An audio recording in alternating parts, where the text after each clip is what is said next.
Hello everyone, कस्तो हुनुहुन्छ? आशा गर्छु सबैजना सन्चै हुनुहुन्छ भनेर। आज चाहिँ म तातो यो माछामा कोपी लगाएको सब्जीको रेसिपी सेयर गर्दैछु। यहाँ मैले माछालाई रेडी गरेँ। माछा 6-7 वटा पिसलाई मजाले धोइओरी रेडी गरिरहेछु। अब त्यसको लागि मसाला रेडी गरौँ। यहाँ लिए मैले सुकेका राता खोर्सानी 3-4 वटा। हजुरहरूले जति पिरो खानुहुन्छ त्यति नै लिनुहोस्। अरू जति माछा लिनुभएको छ त्यही हिसाबको मसाला लिनुहोस्। अब यहाँ 1 चम्मच जिरा लगाइदिउँ। जिरा लगाएर यो बाउलमा पानी लगाइदिउँ र भिज्नका लागि एकछिन छोडिदिउँ जबसम्म जिरा र धनिया भिज्दछ। अरू थोक रेडी गरौँ। अब माछामा पनि हल्दीको पाउडर लगाइदिउँ माथिबाट र नुन लगाइदिउँ। अब यो माछालाई सबैतिर माछामा लागोस् हल्दी नुन।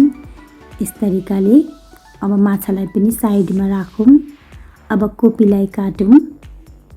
कोपीका पिस बनाऊँ। कति चाहिन्छ हजुरहरूले माछा जति लिनुभएको छ त्यही हिसाबको कोपीलाई पनि लिनुहोस्। यस तरिकाले बिचमा काटिदिउँ। यतिका बनाऊँ, धेरै ठुला पनि नबनाउनुहोस्। अब कोपीमा पनि पानी लगाइदिएर साइडमा राखिदिउँ। मनतातो पानी लगाइदिउँ कोपीमा चाहिँ। अब अरू मसाला रेडी गरौँ। यहाँ मैले अदुवाको बोक्रा निकाल्यौँ। सानो टुक्रो अदुवा लियौँ। अब प्याजलाई पनि रेडी भइसक्यो। त्यसै गरी टमाटरलाई पनि पिस पारेर काटौँ। अब एउटा मिक्सर जारमा यो अदुवालाई पनि मसिनो गरी काटौँ, नत्र भने पिसिन गाह्रो मान्छ। अब एउटा मिक्सर जारमा यो भिजेको मसाला जुन जिरो र खोर्सानी भिजाएर राखेको थियो त्यसलाई लगाइदिउँ। त्यसमाथिबाट अदुवालाई पनि लगाइदिउँ। अब यसको पेस्ट बनाएर निकालौँ।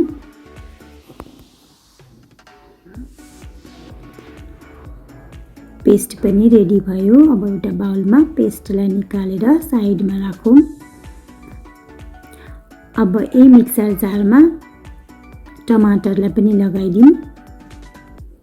टमाटरको पनि पेस्ट यसै गरी बनाएर रेडी गरौँ। यस तरिकाले सबै थोक बनाएर रेडी गर्दा बनाउनका लागि इजी हुन्छ। र एउटा कराई बसाएर तेल लगाएर तेल तातिसकेपछि माछालाई फ्राई गर्दै जाऊँ।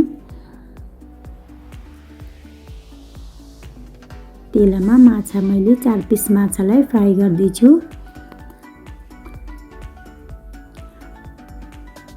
अब फर्काई माछालाई फ्राई गरौँ। हजुरहरूले हाम्रो रसोई च्यानललाई चाहिँ सब्स्क्राइब गर्नुभएको छैन भने प्लिज सब्स्क्राइब गर्नुहोला र हाम्रो रसोई च्यानलका रेसिपीलाई लाइक कमेन्ट गर्न बिल्कुल नभुल्नुहोला। अब फ्राई गरेर माछा यसरी निकालौँ एक गरी। अब रहेको माछालाई पनि फ्राई गर्न लगाऊँ।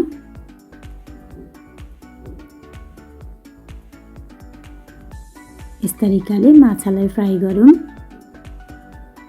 अब फ्राई भइसकेपछि सबै माछालाई निकालौँ।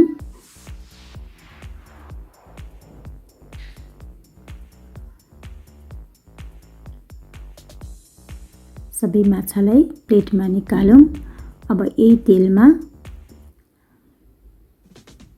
कोपीलाई पनि फ्राई गरौँ।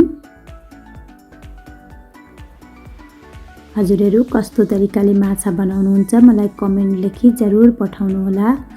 यो कोपीमा थोरै हल्दी लगाइदिउँ र कोपीलाई पनि 70-80% जति पाक्न दिउँ। फ्राई भइसक्छ कोपी मजाले। यतिको फ्राई भइसकेपछि कोपीलाई पनि निकालौँ एउटा प्लेटमा।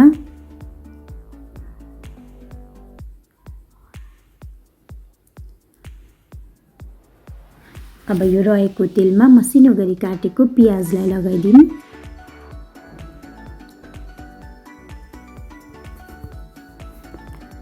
प्याजलाई एकैछिन भुटौँ।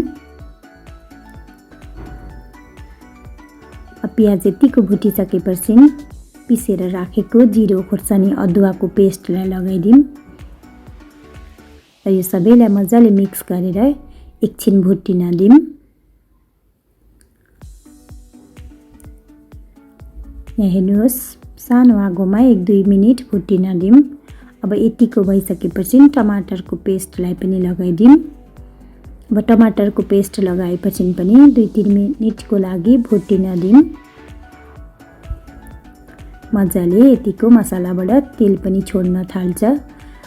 अब लगाइदिउँ हल्दीको पाउडर, स्वादअनुसार नुन र खोर्सानीको धुलो।